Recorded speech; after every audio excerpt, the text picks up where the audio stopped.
What's up YouTube? In today's video I want to talk about the 6 dumbest money mistakes that I've made in my teens and early 20s, that way you don't have to. Avoiding these 6 things will make sure that you're not wasting your money on expensive or useless things that will ultimately end up draining your bank account, that way you can make your money work for you instead of working for your money. Roll the intro.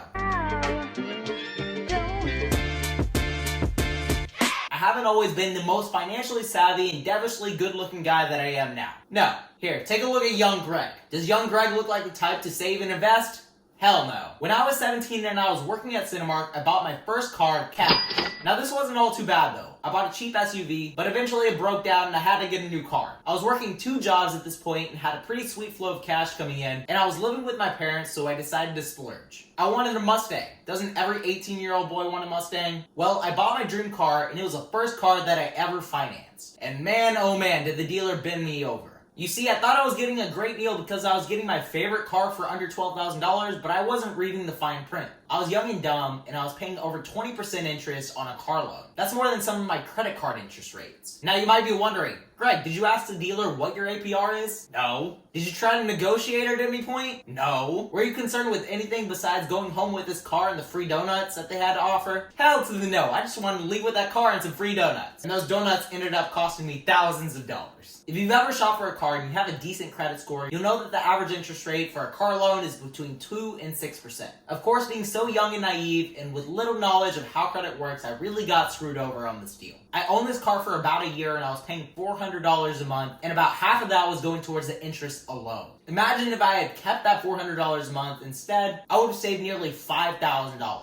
At the age of 19 at that time, that would have been really great. On top of that, if I had saved this and invested it into a simple ETF like Triple Q, I would have more than doubled the savings over the last 5 years. Again, young Greg was dumb. Very, very dumb. Now I don't own a car at all. No, really, I take public transportation, and I know that a lot of people don't have access to this. But whatever you do, do not buy a car that you can't afford with an interest rate that competes with your credit cards. If I had saved that $200 a month that I was paying just in interest and put that towards Triple Q, I would have over $5,000 saved up. So do yourself a favor and avoid high interest car loans. Next up, man oh man, this is probably the dumbest thing that I've spent my money on, and that is school. Now I'm not saying that getting a higher education is a waste of money, because ultimately you will net some great returns, because on average, college graduates holding a bachelor's degree make 70% more than their high school graduate counterparts. The issue that I had during my first 2 years of college is that I had no idea what I wanted to go to school for, and I really had no motivation to do well. I ended up failing out of some of my courses, which I later had to retake after reevaluating and becoming a computer science major. I ended up having to take 3 courses all over again to bring my GPA up, and luckily this was at a community college, which ended up easing the financial burden, but this ended up costing me about $2,000.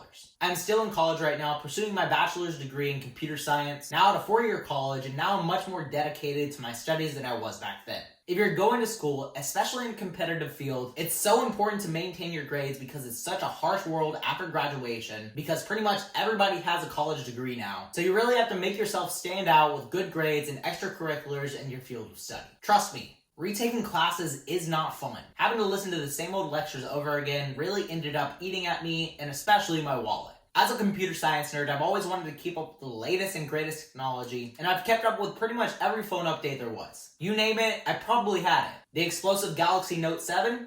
Yep. The LG V20?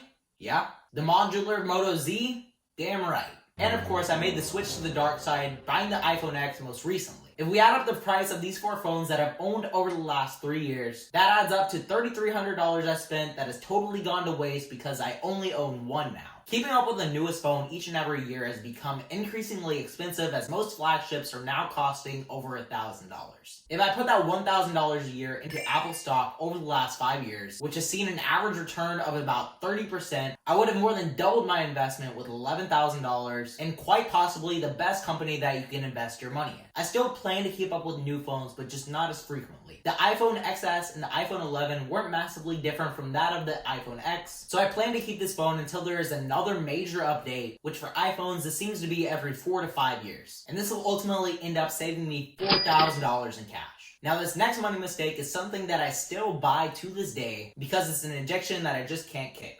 Ever since I was in high school, I always loved to drink Monster. You know the BFC? Sometimes I would drink 2 of those a day, and honestly I'm surprised that I'm still alive. Throughout my young adult life, I kept drinking Monsters, and it was almost an everyday occurrence, but it didn't seem like that big of a deal. But it's only $2, right? How is $2 a day really that significant? Well, if you add that up for the last 5 years that I've been doing this for, $2 a day times 365 days a year, multiplied by the 5 years, is a total of $3,600 that I've spent on Monster alone. And again, some days I would actually drink 2, so this might actually be an underestimate. If instead I had invested this $2 a day into Monster stock itself, which has seen an average return of 14% over the last 5 years. Let's pull up a handy dandy compound interest calculator. Well, that's depressing. I would have saved another $5,000 into my Robinhood account. It really pays to be the investor over the consumer. Now, I'm not gonna lie, I still drink Monster obviously, but I've cut down significantly to only 2 per week, and I'm usually drinking homemade iced coffee for my daily dose of caffeine. It's a much cheaper alternative, and it's probably way better for my health. Most of the things that I've been talking about in this video have been pretty materialistic, but this one's a little bit different. And it's something that has really pinned me down from attaining financial freedom over the last 5 years. I have a lot of credit card debt, $7,666.06 just to be exact. With an average APR of 22.5% across all of my credit cards, this adds up to me paying $140 of interest each month. I've been paying this debt off slowly but surely. Last year I had owed over $10,000 in credit cards, but luckily my financial situation is a lot better now than it was before. The $257 a month that I'm paying in minimum payments and the $140 that I'm paying in interest could be going into the stock market, which right now is the best time to buy in, but unfortunately I'm stuck paying these off. This $10K that I had spent on credit cards wasn't due to impulsive decisions and consumer spending, but mostly it was because I didn't have an emergency savings. Whenever I owned a car, there was a good chance that something was going to go wrong with it. After my first car went bust, I ended up spending $1,500 on a credit card for a down payment, and I'm really surprised that the banks would even allow this. But it gets worse. I owned a Toyota Corolla for a while, and then boom. Hailstorm hit my city, and it broke my back windshield and dented up my car like crazy, and I ended up having to shell out $3,000 because this car was totaled, and I had to end up buying it outright. On top of all of this, my computer broke down, and then I bought this $2,000 MacBook. If you're keeping track of all of this, that's a total of $6,500, and the other $3,500 came from everyday expenses that I really couldn't afford. And this is why I strongly suggest having an emergency savings account, because in the case that my computer breaks down again, I don't have to pay that 20% yearly premium, and instead I could pay that $2,000 cash, or better yet, buy it on a credit card and pay it off immediately. That way I can get 5% cash back, saving me a total of $100. Never buy on a credit card what you cannot afford to pay off at the end of the month, because if you get into this habit, it really starts to build up, and it ends up ruining your credit score in the process by increasing your credit utilization rate. It's kind of a double-edged sword here. And finally, the biggest money mistake that I have made encompasses everything that I talked about in this video, and that's not living below my means. Living below your means is the key to financial freedom. When I was young, I would go out pretty much every weekend, and every time I would swipe my credit card, I'd be afraid that it would get declined. I think that most people can relate to this. It's honestly so stressful to worry about how much money you have left in your bank account and dealing with all the overdraft fees. But over time, I've learned to live below my means, only spending money on what I really need. I still splurge on things from time to time, but for the most part, I stick to my budget, and I'm able to save a lot more now than I was before. And right now, before I hit 30, is probably the best time to live below my means, because nobody really expects 20-year-olds to be going and balling out anyway. Right now, I really don't need to be going to 5-star restaurants and spending $12 on a drink at a bar or wearing some funky Gucci shirt. This shirt, $2.